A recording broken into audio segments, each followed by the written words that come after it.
ഹരിയോ, എല്ലാവർക്കും നമസ്കാരം. നമ്മൾ ഇന്നിവിടെ പറയാൻ പോകുന്നത് വിഷുദിനത്തിൻ്റെ പിന്നിലെ ഐതിഹ്യത്തെക്കുറിച്ചാണ്. രാമരാവണ യുദ്ധവും വിഷുവും തമ്മിൽ അഭേദ്യ ബന്ധമുണ്ട്. ലോകത്തെ അധർമ്മ മാറ്റി ധർമ്മത്തിലേക്ക് നയിക്കുന്നതിൻ്റെ പ്രതീകമാണ് വിഷു. അതായത് രാവണൻ്റെ ആകാശത്തോളം ഉയർന്നു നിന്ന ആ അഹങ്കാരത്തിൽ ദേവന്മാരും മനുഷ്യരും അസുരന്മാരും ഒരേപോലെ ആ ആജ്ഞയ്ക്ക് മുമ്പിൽ തല കുനിക്കേണ്ടി വന്നു. തൻ്റെ കഠിനമായ തപസ്സിനാൽ ആർജിച്ചെടുത്ത ആ അമാനുഷിക ശക്തിയാൽ 3 ലോകങ്ങളെയും അടക്കി ഭരിച്ച രാവണൻ്റെ മുമ്പിൽ പ്രകൃതി പോലും വഴിമാറി എന്ന് പറയുന്നു. രാവണൻ ഒരിക്കൽ തൻ്റെ സുവർണ കൊട്ടാരത്തിൽ വിശ്രമിച്ചിരിക്കുമ്പോൾ സൂര്യൻ്റെ ആ രശ്മികൾ തട്ടി രാവണന് അസ്വസ്ഥത അനുഭവപ്പെട്ടതിനെ തുടർന്ന് സൂര്യദേവനെ ഒരു പാഠം പഠിപ്പിക്കാൻ തന്നെ രാവണൻ തീരുമാനിച്ചു. അങ്ങനെ തൻ്റെ ആ തപശക്തി കൊണ്ട് സൂര്യദേവൻ്റെ ആ ഭ്രമണപഥം തടഞ്ഞു നിർത്തി രാവണൻ.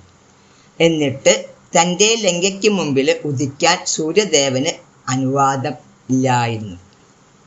പ്രകൃതിയുടെ ചലനം പോലും ലങ്കേശ്വരൻ്റെ അധീനതയിലായിരുന്നു. അങ്ങനെ രാവണനെ കൊണ്ട് പൊറുതിമുട്ടിയ ഭഗവാൻ മനുഷ്യാവതാരമായ ശ്രീരാമനായി അവതരിച്ച് രാവണനെ വധിക്കുകയായിരുന്നു. സൂര്യദേവൻ തൻ്റെ ശരിയായ പാതയിലേക്ക് മടങ്ങി വന്ന, അതായത് സൂര്യൻ മേടരാശിയിൽ പ്രവേശിക്കുന്ന ആ പുണ്യദിനത്തിനാണ് നമ്മൾ വിഷുവായി ആഘോഷിക്കുന്നത്. അതായത് തിന്മയുടെ നേരെയുള്ള നന്മയുടെ ആഘോഷം എന്ന് പറയാം. രാവണ നിഗ്രഹത്തിന് ശേഷമാണ് സൂര്യന് ലങ്കയ്ക്ക് മുകളിൽ ഉദിക്കാൻ കഴിയുന്നത്. ഹരിയോ. ഇനി എങ്ങനെയാണ് നമുക്ക് വിഷുക്കണി ഒരുക്കേണ്ടത് എന്നതിനെക്കുറിച്ച് പറയാം. കുടുംബനാഥനാണ് വിഷുക്കണി ഒരുക്കേണ്ടത്. ഗ്രഹത്തിൽ ആദ്യമായി ഒരു ഉരുളി എടുക്കുക. അതിൽ ഒരു പകുതിയോളം ഉണക്കല്ലരി ഇട്ട് വെക്കണം. ആദ്യമായിട്ട് നല്ല സ്വർണ്ണ നിറമുള്ള കണിവെള്ളരിക്ക വെക്കണം. നാളികേരം, ചക്ക ഇതൊക്കെ ഗണപതിയുടെ ഭക്ഷണമായിട്ടാണ് കരുതുന്നത്. പിന്നെ മാങ്ങ വെക്കണം, സുബ്രഹ്മണ്യസ്വാമിയുടെ ഭക്ഷണമാണ്. പിന്നെ കദളിപ്പഴം വെക്കണം, കൃഷ്ണന് ഏറ്റവും ഇഷ്ടപ്പെട്ടതാണ് കദളിപ്പഴം. പിന്നെ നാരങ്ങ, നെല്ലിക്ക രണ്ടും ലക്ഷ്മി ദേവിക്ക് വേണ്ടി വെക്കുന്നതാണ്. ലക്ഷ്മി ദേവിയെ തൃപ്തിപ്പെടുത്തണം. അതിനുശേഷം ഭഗവതിയെ നന്നായി സങ്കല്പിച്ച് വാൽക്കണ്ണാടി വെക്കണം. അത് നടുവിൽ തന്നെ.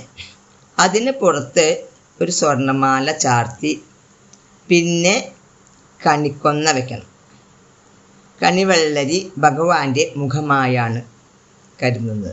അതായത് മഹാവിഷ്ണുവിൻ്റെ മുഖത്തിൻ്റെ പ്രതീകമാണ്. പിന്നെ കൊന്നപ്പൂവ് കൃഷ്ണൻ്റെ കിരീടമാണ്. കണ്ണാടി മനസ്സാണ്. ഇതൊക്കെ ഒരു ഉരുളിയിൽ വെച്ച് പിന്നീട് ഒരു താലത്തിൽ അലക്കിയൊരു കസവുമുണ്ടും പിന്നെ ഒരു ഗ്രന്ഥം, അതായത് വിഷ്ണു സഹസ്രനാമോ മറ്റോ, പിന്നെ കൺമഷി, വെറ്റില, പാക്ക്, നാണയം,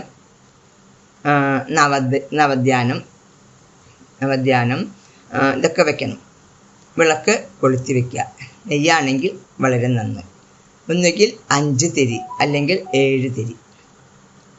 പിന്നീട് വിളക്കിലെ ആ തിരിയുടെ നിഴൽ ഭഗവാന്റെ മുഖത്ത് പതിക്കരുത്, ആ വിധത്തിൽ വെക്കണം. എന്നിട്ട് ഗൃഹനാഥൻ ആദ്യം കണി കണ്ടതിന് ശേഷം ഭാര്യയെ കണി കാണിക്കണം, ഓരോരുത്തരെ കണി കാണിക്കണം. ഇങ്ങനെയാണ് കണി ഒരുക്കേണ്ടതും കാണേണ്ടതും. അതിനുശേഷം കൈനീട്ടം കൊടുക്കണം. നാണയമാണ് കൊടുക്കേണ്ടത്. കണി കണ്ടു കഴിഞ്ഞതിന് ശേഷം പശുക്കളെ കന്നുകാലികളെ ഒക്കെ ഉണ്ടെങ്കിൽ അതിനുശേഷം അവരെയും കണി കാണിക്കണം. ഐശ്വര്യത്തിന് വളരെ നല്ലതാണ്. പിന്നീട് ഗംഗേ യമുന ജൈവ എന്നുള്ള ആ ഇത് ചൊല്ലിയിട്ട് ഒരു കിണ്ടിയിൽ കുറച്ച് വെള്ളം എടുത്തിട്ട് മോതിരവിരൽ അതിലിട്ടിട്ട് എല്ലാവരും മേലെ തളിക്കുക. വീടിന് ചുറ്റും തളിക്കുന്നത് നല്ലതാണ്. ഹരി ഓം.